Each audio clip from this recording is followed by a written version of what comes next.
So our next speaker for the day is Sharmila Khan, Director Country HRBP. A very warm welcome to you, Sharmila. The stage is all yours. Thank you. Hi. Good afternoon, everyone. And let me just introduce myself formally. My name is Sharmila Khan, and I represent People Organization, and I'm also part of the DEI team. And really excited and very pleased to be part of this initiative, and really appreciate Jobs for Her for creating this opportunity to get the DEI, like-minded people together and sharing some good practices, and there's a lot to learn from each other. So year 2020 has been a very unique year, overall for all of us, but for Micron, this has been a significant year for our DEI journey. We announced our diversity, equality, and inclusion report in 2020. And this would not have been possible without having our CEO's commitment to believe Micron can lead our, as we kind of started to talk about, the DI commitment can only be possible when the commitment begins from the top, and it's not a bottoms-up approach.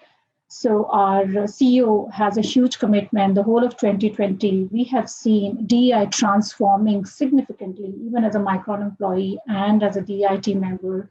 We have seen several initiatives that got rolled out in year 2020. We also announced our report on diversity, inclusion, and equality.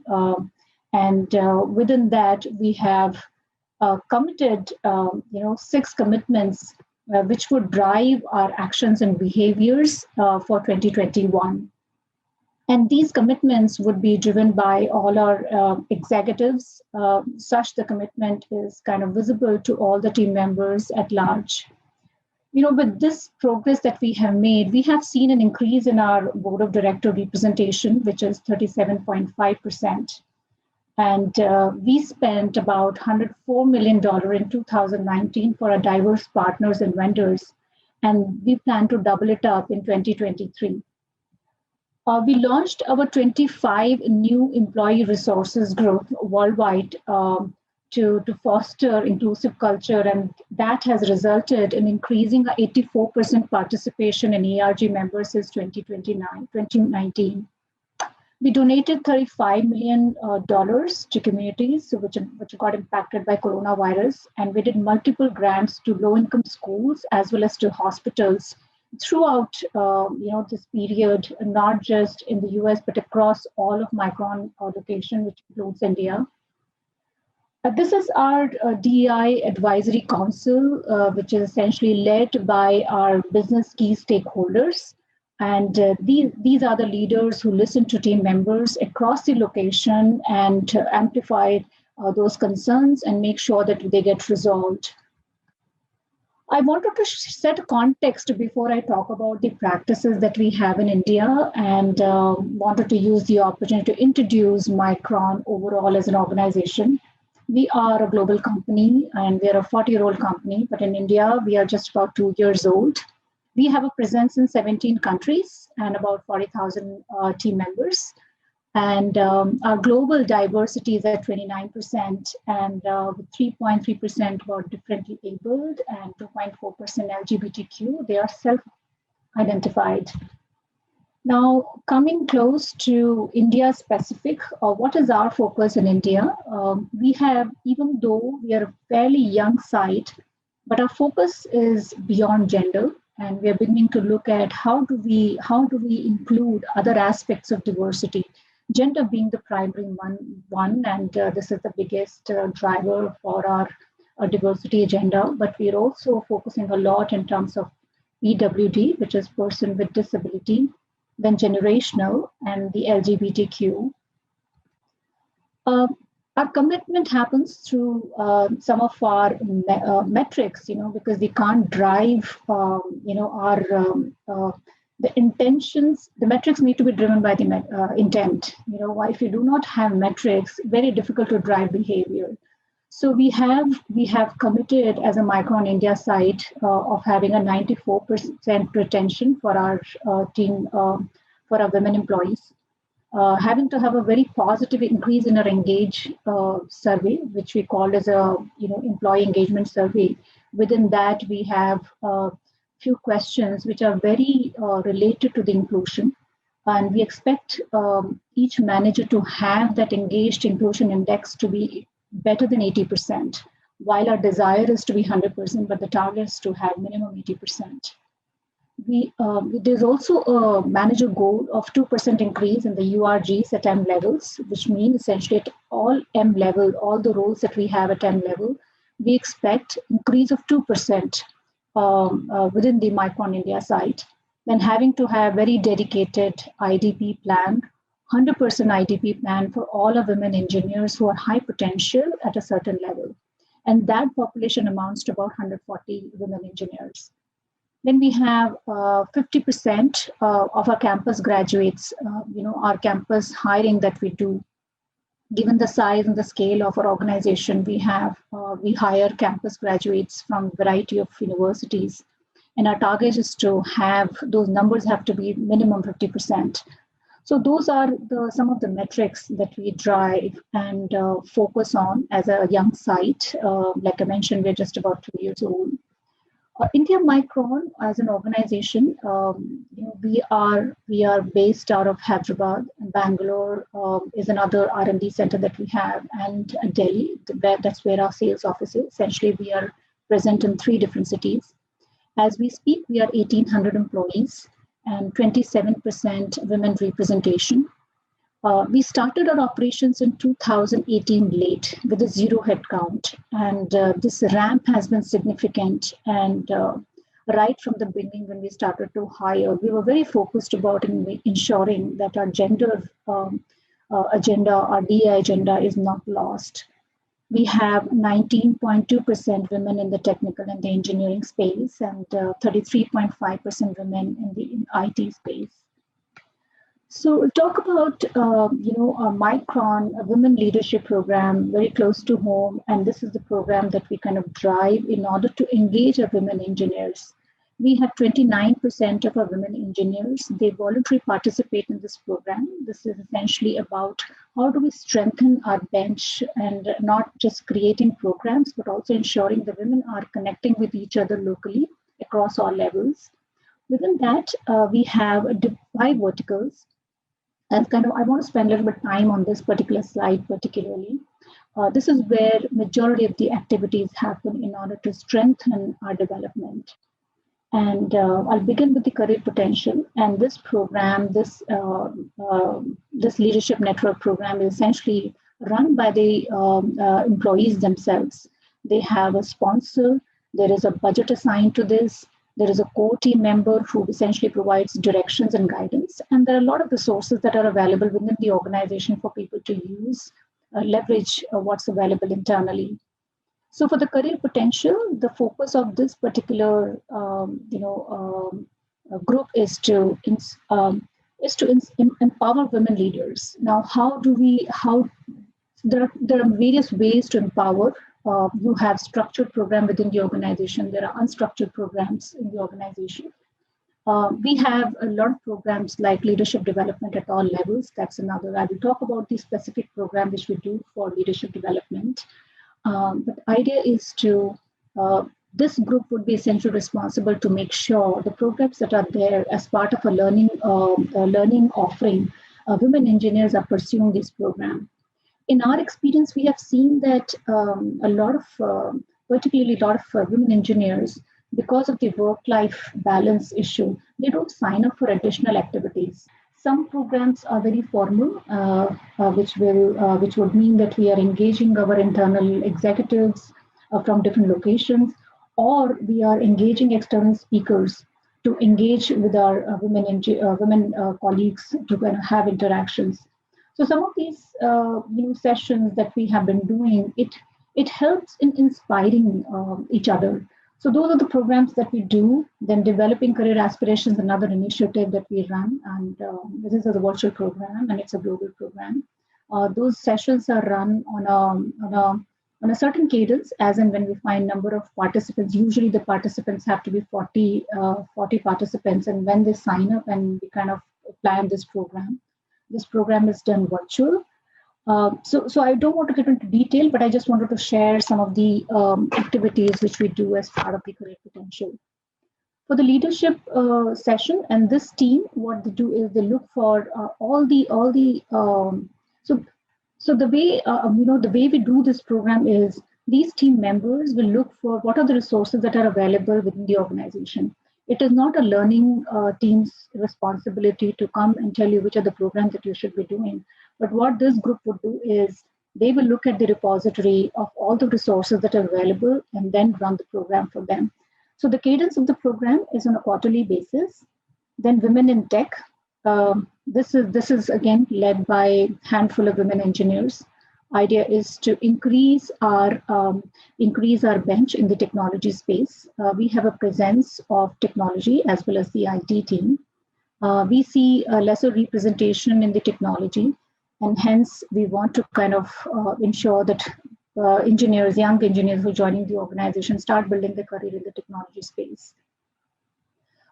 We do this program through multiple avenues by ensuring that we are doing sessions for how to write a paper, how to harvest an idea. So there are a lot of sessions that we do around innovation. Some programs are gender neutral, but some programs are very specific to women engineers. Idea is to make sure that we're also having a lot of women writing papers, participating in the patent program, and taking active participation. So that is the idea. So there's a push and pull. We invite our very senior members, a research team, and then they talk about how to submit a good idea, how to extract a good idea from your team members, and then how do you actually create a paper. So some of these sessions are done. Then in fact, we are having a technical seminar in coming few days, and this program is completely curated by our engineering team locally here with a lot of guidance and mentoring from the senior leaders. That is something that we're looking forward to have, and we're looking to have some global participation. It's an internal program. And how do I increase my TLP is essentially advanced engineering title in our organization. It's got technical leadership group. So this is a purely research-related titles. It's like a distinguished engineer. It is better known as a distinguished engineer. We have just about 15 of them in this position. And we are looking to see how do we strengthen our representation at a technical, at a TLP level. That's where if you remember, I talked about having to have very dedicated IDP in a development program at a mid-level, such that we are able to create a pipeline for people to groom into the TLP or at the leadership level. Body and mind, there's a lot of focus on leadership. How do I navigate my career in the organization? How do I build and strengthen my pipeline in the technology space? It can be only achieved if your body and mind is balanced. So we do some programs which is around, there are a lot of programs that are run at the site, and the majority of them are actually gender neutral, but there are specific programs like wellness initiatives. We talk about women's health. We do sessions on a monthly basis for all women employees. Women employees are highly encouraged to participate. This is very specific to women's health. We have a curated a wellness benefit program for our women engineers, which essentially means that women colleagues can essentially go and get their health checkup done, and we reimburse that amount, and on a quarterly basis. Then there are wellness programs. You could just go and take a cult membership fees and then participate in this program. If you're available at the site, you can participate in Zumba, you can participate in meditations. We have those rooms at our site. In a virtual environment, all these programs have become virtual, but these are the other programs which kind of touches you at a soft level, but also kind of draws your attention towards, you can manage the first three pillars if you have your fourth pillar in order. So we do focus a lot on some of these mental well-being. There's a lot of sessions in the last several years. Most of them have gone virtual. Earlier, as part of a wellness initiative, they were all in-person sessions. Then the CSR activity. we have a separate organization who basically takes care of the CSR, but we use our MWLN group, which is our strong leadership network within the organization, to participate in the volunteering program. Any program that is external in nature, we do see a lot of women. For instance, we had done a drive to educate young children on the hygiene, on the hygiene health. So some of our women engineers, our colleagues, had gone and educated these, students from in a remote village, and did some sessions.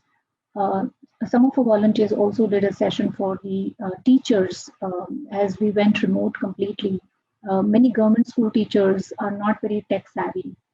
They're not very comfortable managing these video calls. They're not very comfortable handling, session online.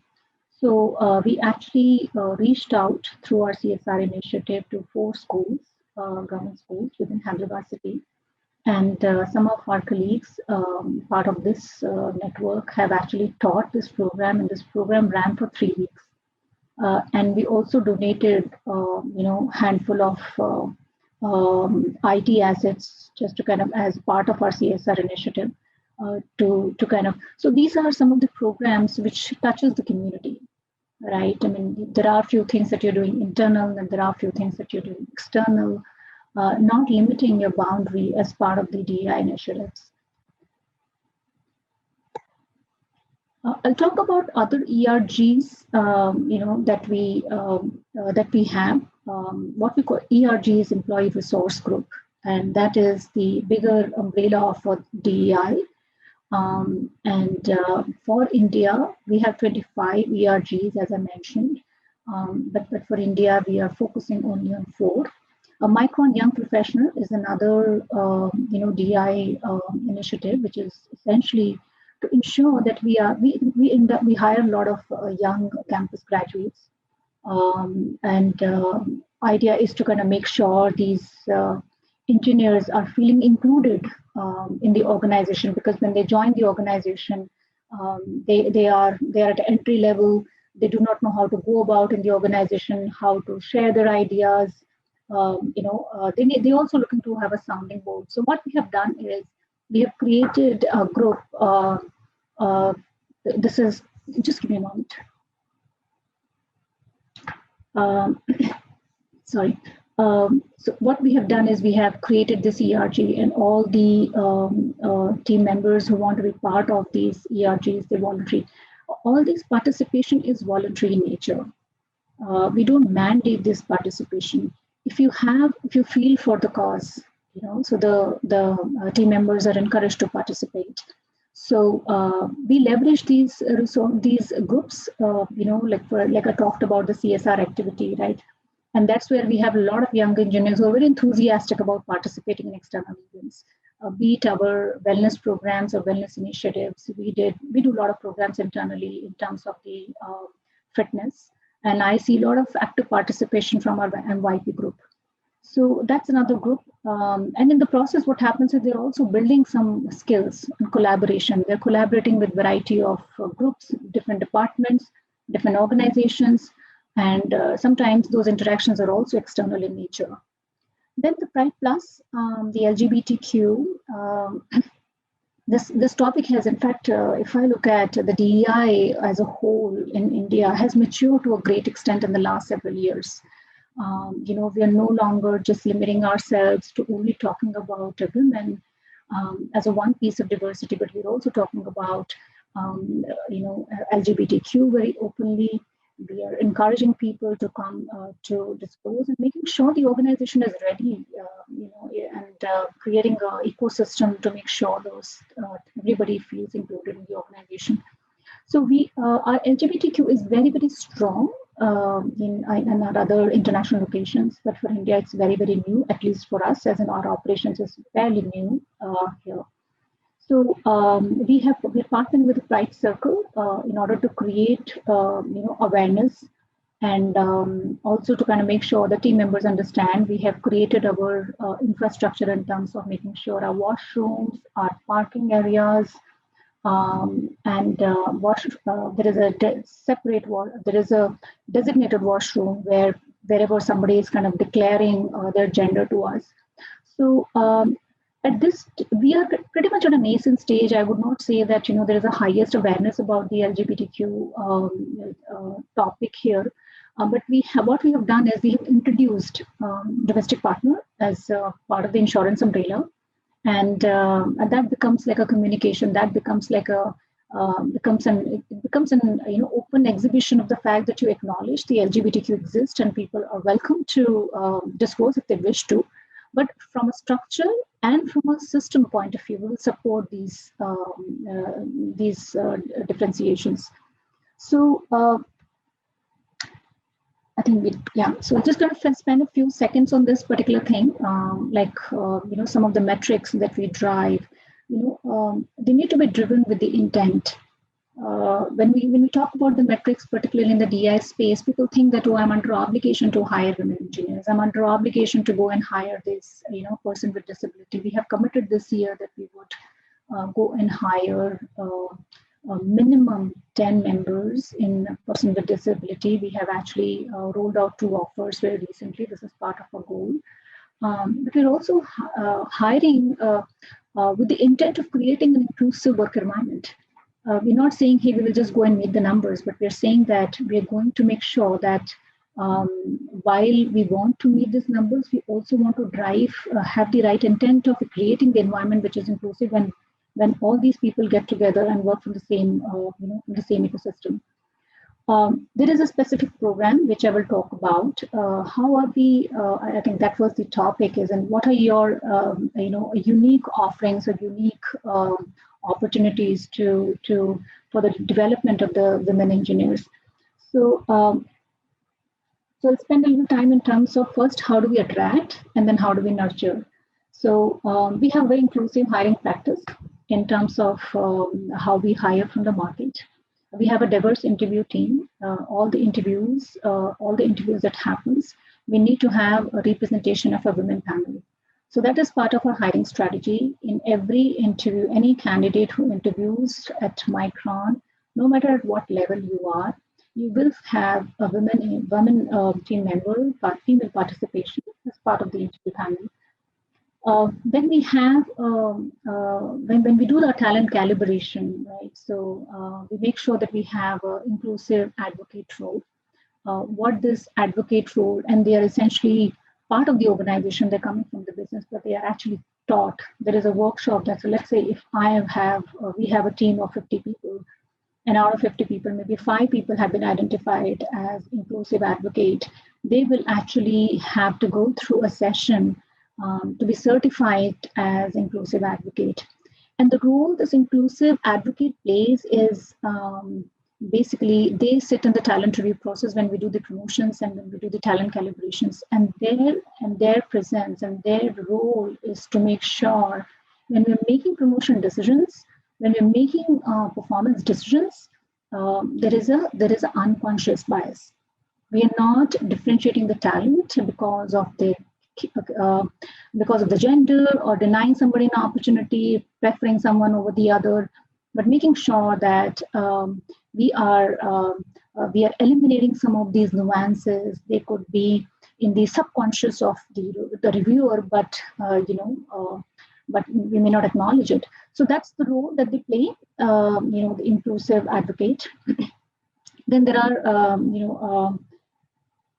I will not talk about these programs. Maybe just hold on for a minute. I wanted to spend a little bit extra time on so how do you enable learning, right? I mean, the learning is one of the biggest reward for any team members, and not just, for women engineers, but employees at large. But now, since we're talking in the context of gender, this is the marquee program for Micron India site particularly. And this program essentially engages the top talent, high potential women colleagues. And like I said, at the level that we are looking to have, it is essentially mid-level. That's where we want to build the pipeline in terms of building the leadership capabilities over the course of time. This program essentially extends for about 12 months, in which, and it is done in a part 3 phase, where we design a course for the team members who are participating, starting with the self-assessment. Just like any other development program, it's not unique. You do the self-assessment, you do go through the 360-degree simulation program, and then you identify your gaps and start developing it. So there are multiple angles. One is the you're developing your leadership skills, your soft skills. If you were to grow as a manager, but if you want to become an engineer, like you want to become eventually a distinguished engineer, we are an R&D company, and here aspirations are not just limited to becoming a manager, but we see there is a huge shift in the aspirations of not just male colleagues, but also the women. Right? They want to become a senior a research person, or they want to go into a distinguished engineer over the course of time, because distinguished engineer is the highest level within the R&D. So, so this program essentially, focuses on both. It is about developing your leadership where you are able to, focusing not just on the software aspect or managing people, but also influencing decisions. So that's what we cover in the phase 1. The phase 2 is more of building the organizational leadership capabilities. Where you go beyond from I to we. Your first phase is how do I strengthen my skills? Where the gaps are, right? And the second phase is how do I take people along with me? Now that I identify my gaps, now I identify my blind spots, now I also know what my strengths are. But now how do I start capitalizing on my strengths, right? Not just continue to focusing on the area of opportunity, but also how do I actually expand my strength and use it for my benefit? So that's how the program is designed. And this has a combination of internal and external programs. It is not just limited to internal. It spreads over several months. It is orchestrated by our learning organization, and it has got a handful of senior leaders, including our women leaders in the organization from the global teams. So they kind of partner for this program. So, so this is something that we can really take pride in, and this program we curated at our site. It has a lot of elements of the global program, but what we did is we kind of made it. We in some areas we scaled it down, in some areas we scaled it up to meet the requirement of our ecosystem, because our site is very young, and so are our engineers. The average age of the site is about 32. Very young population, which essentially means we're hiring a lot of people at a mid-level or a junior level. Like I already mentioned, we have fairly good representation of campus graduates. As we speak, we're about 1,700 people, and we intend to grow to be 3,000 odd in 2023. Eventually, we have a visibility of reaching a size of 5,000 team members over the course of time. So keeping some of those elements in mind, looking at the scale of the organization, the way we want to build the organization, these programs are very, very essential, at the time of the beginning, right? So that's what the focus of this program is. There are many other programs. One is you are creating programs that touches the women, right? But eventually you're also surrounded by a lot of people, right? And they also needs to be taken to the fold. So there is a specific DEI course which is about inclusion, and this course is meant for all our managers. All managers have to go through this inclusion training. Idea is to kind of heighten the awareness of these for managers to make sure they understand what the inclusion means, how to apply that understanding in your day-to-day job.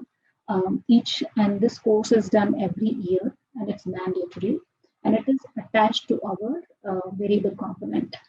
So that tells you that we're not just committed to ensure that we are maintaining a very healthy balance, but we're also ensuring that we're acting and eliminating any biases that can potentially arise. Then understanding unconscious bias, that's another training that's meant for all. It's actually for all employees, not just limited to managers. And this is again a program that we heavily advocate. It's a voluntary participation. It is not a mandatory program. Microaggression is another program that I really wanted to highlight this program because it is about justice and equality, right? And you have team members coming from a variety of communities, variety of society, and some could be internally built, impressions, but there also could be experiences around us, right? And your supervisor, who's an authority position, if they behave in a certain order, it qualifies for microaggression. We have done this the lot of sessions because microaggression is very undermined behavior and not openly talked about, not being recognized by the team members.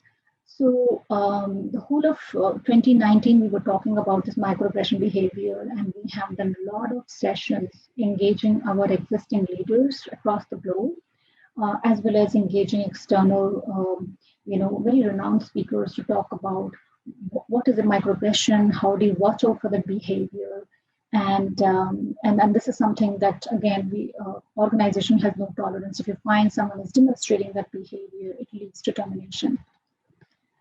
Any team members to be able to, particularly women, for them to be able to stay in the organization, you can create 100 programs for my advancement, right?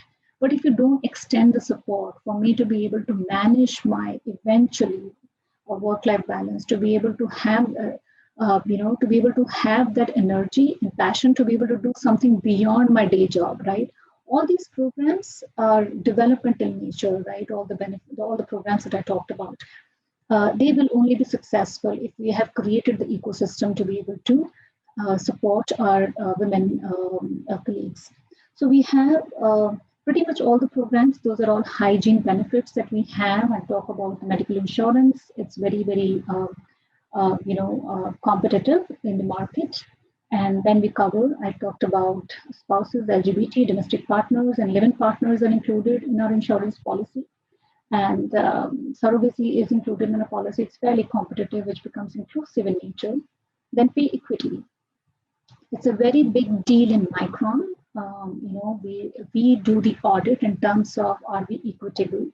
Are we paying less to one section of people and depriving the other? It has a global appeal. It also looks at races and colors, and some aspect of religion also. It's a little bit sensitive in our environment, but pay equity encompasses some of those issues as well. Then we have a fresh facility at the site, safety and security. We provide dedicated vehicles to our women engineers who are basically looking to have a drop post 7:30. They get picked up. Anybody and it's a dedicated one. It is not a shared, transportation service. Flexible worker arrangement. We are very high on the flexible worker arrangement, particularly for women engineers. So they can work from any location. They can take half a day if they cannot handle the workload, etc. So there are a variety of alternate work arrangement that's available for us. We encourage, we have a mother's room and the variety of leaves that are available. I'm sure many organizations have a similar leave patterns. It is not very unique in nature. We have a tuition reimbursement. Encourage our team members to use the learning is a big thing in Micron. We pay a lot of attention. Are people learning or not? Are people signing up for the program or not? Are they attending programs or not? Is something that we kind of track it. There's a very robust metrics that we have. We track this and to make sure that team members are actually, we encourage. It is a voluntary participation by the end of the day. But if people are not learning, they're not advancing in the career, right? So that's the premise and that's the intent. And this becomes slightly more focused for our women engineers. We kind of track their ITP. We look at how's the learning happening in that particular, are they not getting enough time? And then we kind of engage our organized leaders in a conversation to make sure that they create room for team members to make time for learning. So I'll stop here, and this is our wonderful team. We are much more, 30% of the representation. So we have grown significantly, and we're looking forward to getting back to the site. Some of us are working from the site, and we're hoping once things settle down, vaccination begins, we should be able to welcome our team members back on site. Hi, thanks, Sharmila. That was really an amazing session. And it's so interesting to know that today a lot of companies emphasize on women wellness program. And I completely resonate when you spoke about the body and mind. And I completely understand that a healthy lifestyle would definitely ensure productivity at work. Yeah. So thank you so much for your time, Sharmila.